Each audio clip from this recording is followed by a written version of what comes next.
Hey there guys, welcome to our YouTube channel Shift and Throttle. Today we are going to review the newly launched Bajaj Pulsar NS125, which is the latest entrant in the Pulsar lineup.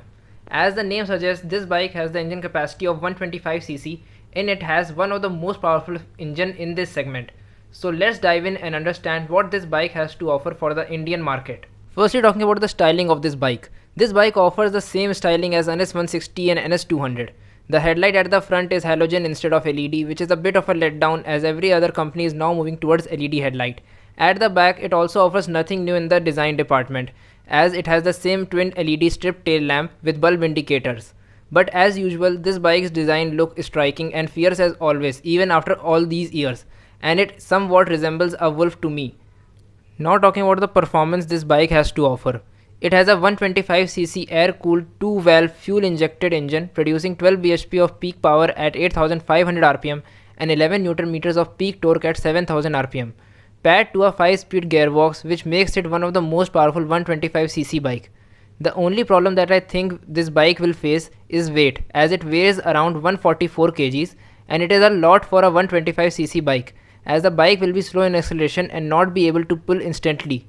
After discussing about the performance of this bike, now let's discuss about the braking of this bike.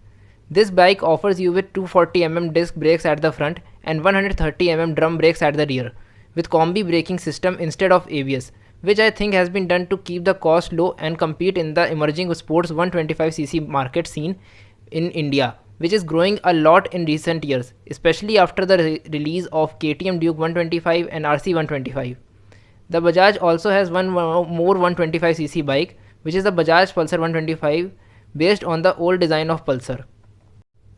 Now talking about the main thing which every person looks for, especially after the price of the fuel has skyrocketed in India, and if you're interested in this bike, then you would probably be in college or just starting your professional career. So your parents will definitely be keen to know about what mileage your bike will be giving, and your parents will be glad to know that this bike will return a mileage of 50 to 55 kilometers to the liter, and the minimum mileage will be somewhere around 45 km to the liter. This is not as high as other 125cc commuter bikes in the market, but you have to understand that this engine, even though it is a 125cc, is made by keeping performance in mind, and another reason is the weight of this bike. The other thing which everyone craves for in a 125cc bike is comfort. So you will be glad to know that the seating of this bike is upright, which will not put stress on your neck or wrist while riding. It also offers you with a split seat configuration, but the pillion seat is not so high, so the pillion will not be uncomfortable even on long trips. It also has a just the right suspension setting, which is neither too soft nor too hard. At the front it has telescopic suspension, and at the rear it has a monoshock suspension for great handling even in the corners. So it is both corner craver and also comfortable bike. So it is best of both the worlds. The biggest factor while buying any bike in India is the pricing of the bike. And here Bajaj has pulled a master stroke by pricing the bike at Rs 94,000 ex showroom and on-road price of Rs 1,04,000, which will vary a bit depending on where you live, which according to me is a great proposition for a person who is on a restricted budget but wants something striking and aggressive in his bike.